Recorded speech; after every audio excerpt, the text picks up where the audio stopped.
For the longest time, AI felt, well, pretty static, didn't it? You'd ask it something, it'd give you an answer. That was it. Right. But imagine if AI could actually do things on its own. We're talking AI agents here. Think of them like little autonomous software bits that can actually interact with their environment. Yeah, like not just rating the email draft, but actually, hitting send. Exactly. Or being a character in a game world that makes its own decisions. That's a huge shift, isn't it? From just a tool to like an active participant in digital spaces. Mm-hmm. And that leads us straight into what we're digging into today, Virtual's protocol. It's this really interesting decentralized platform built on Base, which is an Ethereum layer 2. Okay. And the whole point is to let people like you create, co-own, and potentially make money from these AI agents, all using crypto and blockchain. They launched back in October 2024, so it's pretty fresh. Right, relatively new on the scene. So, okay, your mission for today, if you stick with us, is to really get a handle on how this Virtuals protocol actually works. Yeah, what makes it tick? We want to unpack what it is, what its potential could be, and maybe how you could actually get involved in this emerging AI agent economy. And we've got a good mix of stuff to look at, right? News articles talking about price jumps, some future price predictions, and a pretty detailed review of the protocol itself. Gives us a few angles. Yeah. And it's probably worth mentioning straight away, there's been a lot of noise around their token, Virtual. Oh, yeah. CoinSpeaker reported a 207% jump in the last month? Massive. Wow. They're saying it's down to smart money flowing in.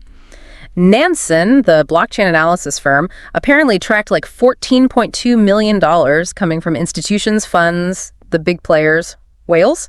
Mm-hmm. And Virtual was supposedly the most traded token among those wallets, even more than some big established ones. Okay, but here's where it gets a bit more maybe complicated.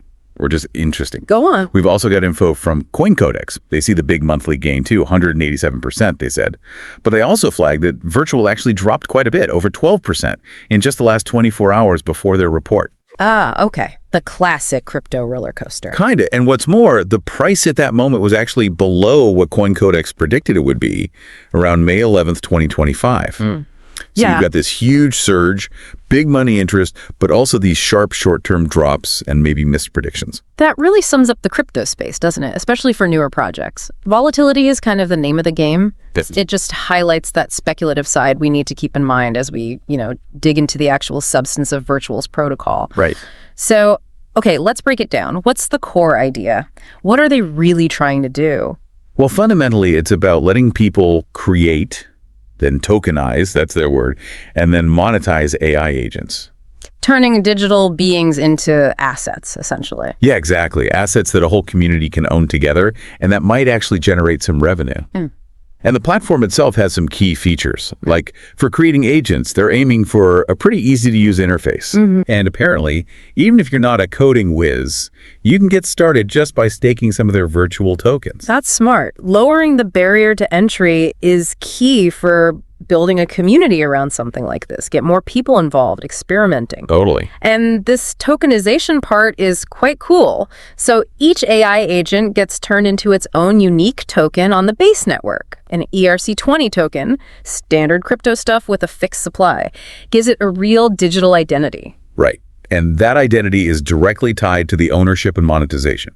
You can buy these agent tokens and boom, you get a say in how the agent develops governance, and you could potentially get a slice of the pie if the agent does well. Like if it becomes popular in a game or makes viral TikToks or helps people in chats. Yeah, imagine that.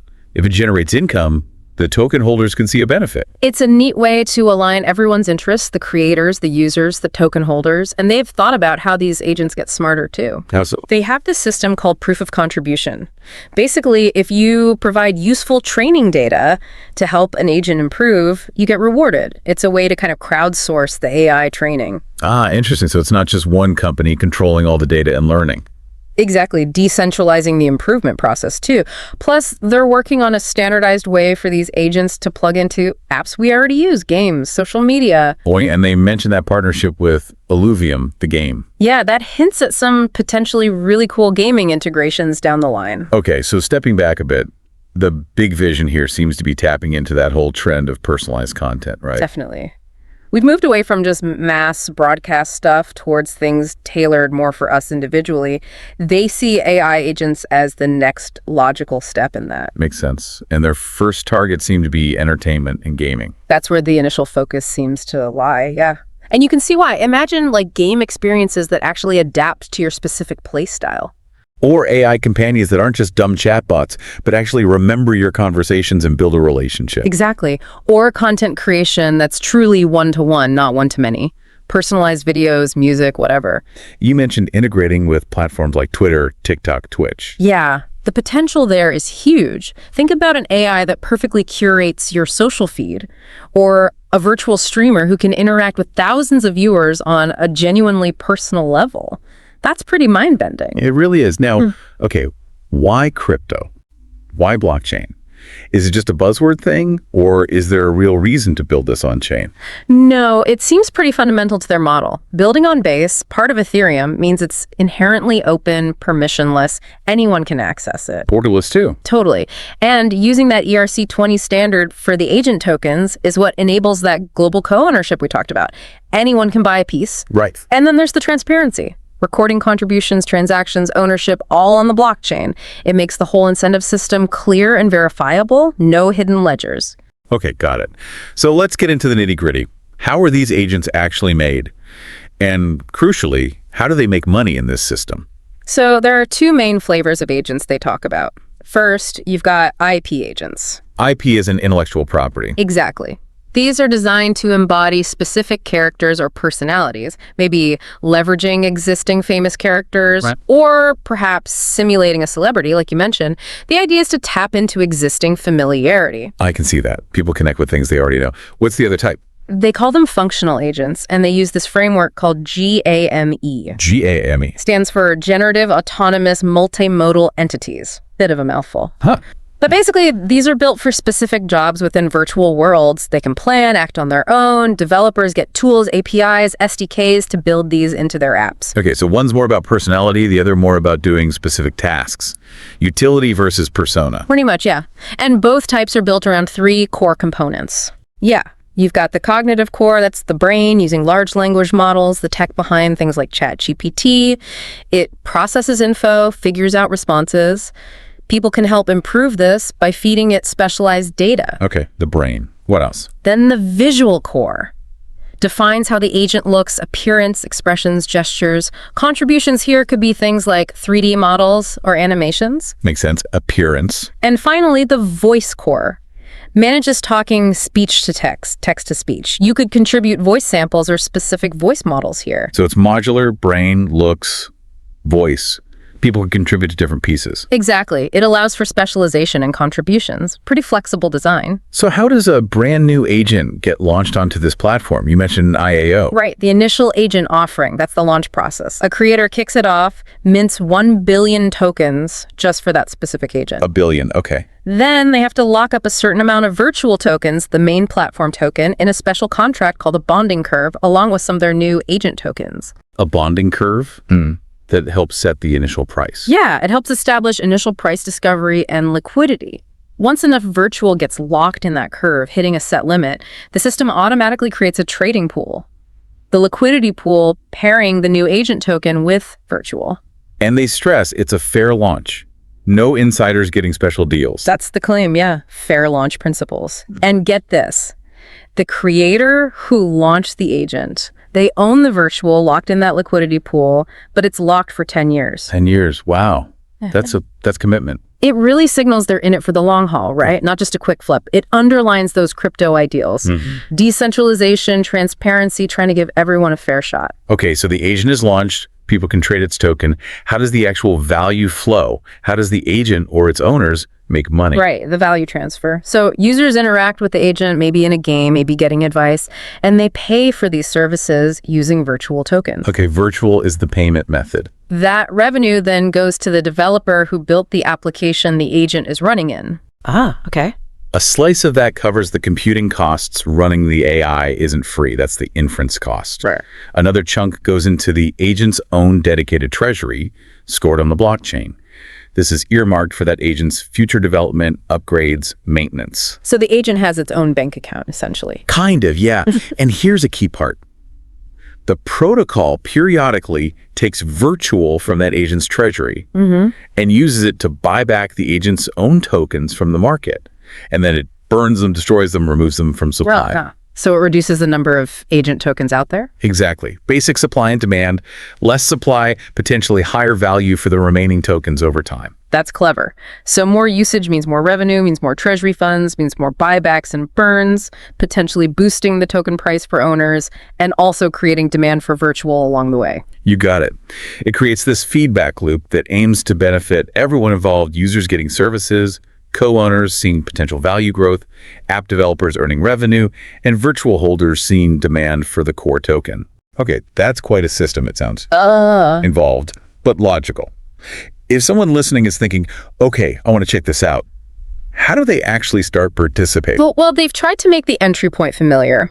First step is usually heading to the Virtual's protocol website, their homepage. Right. They've got a dashboard showing the top agents ranked by things like total value locked, TVL, how much money is essentially tied up with that agent. You can sort by market cap, trading volume, stuff like that. Okay, so like a CoinGecko or CoinMarketCap, but just for these agents. Pretty much that vibe, yeah. Familiar interface. Makes sense. So you find an agent you like? Yeah. Then what? Wallet time. Yep. Connect your crypto wallet.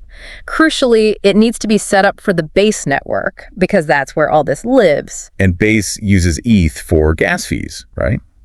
Transaction costs. Exactly. You'll need a bit of Ether in your wallet on the Base network to pay for transactions. Once connected, you can look at acquiring tokens for specific agents. How do you buy them? There's usually a buy tokens button or similar feature. Primarily, you'll be swapping virtual for the agent token, but the platform might let you use ETH or maybe other cryptos, and it'll just handle the conversion to virtual for the trade in the background. Okay, so you get the tokens, then you can actually do stuff with the agents. Yeah, engagement kind of falls into two buckets. One is more speculative. You buy the tokens hoping the agent gets popular and the token value goes up. Standard crypto play. Right. The other is actually using the agents, interacting with them on TikTok in a game through whatever app they're integrated into. Utilitarian engagement. Gotcha. But you mentioned risks earlier.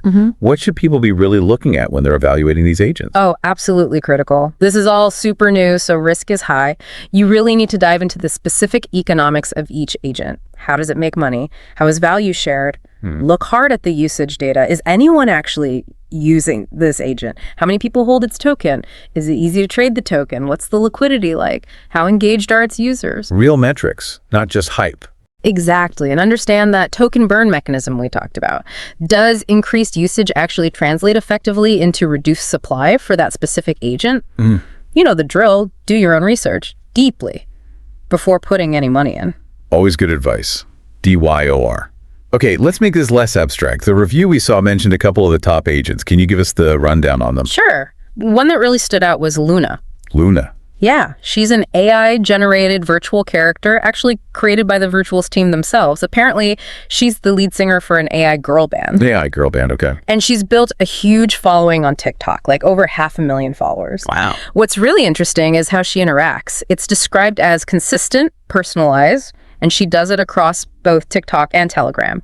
And get this, she apparently remembers conversations across platforms. She has memory between apps. Seems like it. And they believe she's the first AI agent to actually tip humans with crypto on-chain. And she distributes her own Alienetti tokens as rewards using her own crypto wallet. Plus, she does frequent live streams. Hold on. An AI with its own crypto wallet, tipping people, remembering conversations. That's miles beyond a simple chatbot. Right. It really shows the potential complexity and interaction level they're aiming for. Okay. Who else? You mentioned another one. Yeah, AIXBT. This one's different. It's an AI focused on crypto market intelligence. Oh, more functional. Exactly. Created by a pseudonymous person, RXBT, launched November 2024. The goal is to give its token holders an edge in the crypto markets. How does it do that? It apparently analyzes data autonomously from like 400 crypto influencers, KOLs, key opinion leaders looking for emerging trends, narratives in real time. Does technical analysis too. Oh, interesting. And it even launched its own separate token called CAEOS on Base back in December 2024. That token reportedly hit a $25 million market cap within 24 hours. Whoa. And it's now listed on Binance, though, with their seed tag, which flags it as a newer, potentially riskier project. Okay. And apparently, AIXPT has actually influenced markets. The review mentioned it talked about Mog coin, a meme coin, and the price surged afterwards. So agents moving beyond just entertainment or companionship into potentially market-moving financial tools. It definitely broadens the scope, doesn't it? It shows the range of applications they envision. It really does. Okay, let's zoom back out to Virtual itself, the main token. Can we go over its tokenomics again quickly, how it's set up? Sure. Virtual is the bedrock currency for the whole thing. Total supply, 1 billion tokens. Got it. Distribution was 60% for public sale distribution, 5% set aside for the main liquidity pool to ensure it's tradable, and 35% went into an ecosystem treasury. And that treasury is community controlled. Yeah, managed by a DAO, decentralized autonomous organization, using a multi-sig wallet. That means multiple key holders need to approve any spending, which adds security. Prevents one person running off with the funds. Hopefully, yeah. And there are rules around spending from it too, max 10% emission per year for the first 3 years, and any spending needs DAO approval through governance votes. So controlled release, community oversight, makes sense. And its main uses within the protocol. 3 key things, really. 1, agent creators lock Virtual in those bonding curves. 2, payments, it's the main currency for paying for agent services. And 3, liquidity pairing. Every single agent token is paired with Virtual in its trading pool. So any trade involving an agent token inherently involves Virtual, creating constant demand. Right, like ETH on Ethereum. It underpins everything. Exactly that analogy. And you mentioned things that might make it deflationary, reduce the supply. Yeah, 2 main mechanisms. That initial locking of Virtual by creators for the agent liquidity pools takes tokens out of circulation for that 10-year period. Okay. And there's currently a 1% trading fee on agent token trades, though they say that percentage could change. That fee helps fund the individual agent treasuries. So while not directly burning Virtual, the locking definitely reduces circulating supply. Got it. Okay, so we have this complex, innovative platform, these diverse agents, a core token with clear utility. But we started with those messy price reports. Let's try and tie that together now. Right. So CoinSpeaker points to that big recent surge, suggesting smart money sees real potential, which is bullish. But CoinCodex throws some cold water on that, showing recent drops, the price being below their own short-term forecast, reminding us of the volatility. Still, even they noted the huge monthly gain overall. Okay. Then Changelly. Changelly's predictions, while using slightly different price points, generally painted a picture of potential strength for May 2025 and significant possible growth long-term. CoinMarketCap. Their snapshot showed another slightly different current price, but recent positive movement, a hefty market cap, and lots of trading volume, suggesting activity and interest. And Crypto.com just confirmed availability. Right. So put it all together. Well, What do you have? it sounds like a project with genuinely interesting tech and a concept that's catching on, judging by agent examples like Luna and AIXBT, and attracting serious investment, hence the big price run-up. Yeah. But like any crypto, especially early on, it's subject to wild swings, differing short-term predictions, and general market volatility. The long-term charts might look promising to some, but it's clearly not a smooth ride. That's a perfect summary. You got the exciting innovation and potential on one side, and the undeniable risk and speculation of the crypto market on the other. They're intertwined here. Okay. So as we wrap up this deep dive, what are the main things you think people should walk away with about Virtual's protocol? I think the key is understanding their novel approach, really trying to merge AI agents and blockchain in a meaningful way. That co-ownership model via tokenization is genuinely different. Yeah. And the utility built into the virtual token seems well thought out, driving demand within the ecosystem. The potential impact, especially for entertainment, gaming, maybe even finance, it's significant if they execute well. Definitely. But, and it's a big but, we have to stress again, this market is brand new, highly speculative. Anyone listening who's tempted to jump in needs to do massive amounts of their own research. Understand the risks are just as real as the potential rewards. Couldn't agree more. Which kind of leads to a final thought, maybe something for you to chew on. Okay. As this kind of AI-generated autonomous content gets better and better, more integrated into everything we do online, what does that mean for us? How might it change creativity, work, just how we interact with technology, and maybe each other? What happens when our digital world is increasingly full of these smart autonomous things? What possibilities open up? And, what challenges might we face that we haven't even thought of yet? That's a big question. Goes way beyond just Virtual's protocol. It really does. Something to think about as this whole space continues to evolve at lightning speed.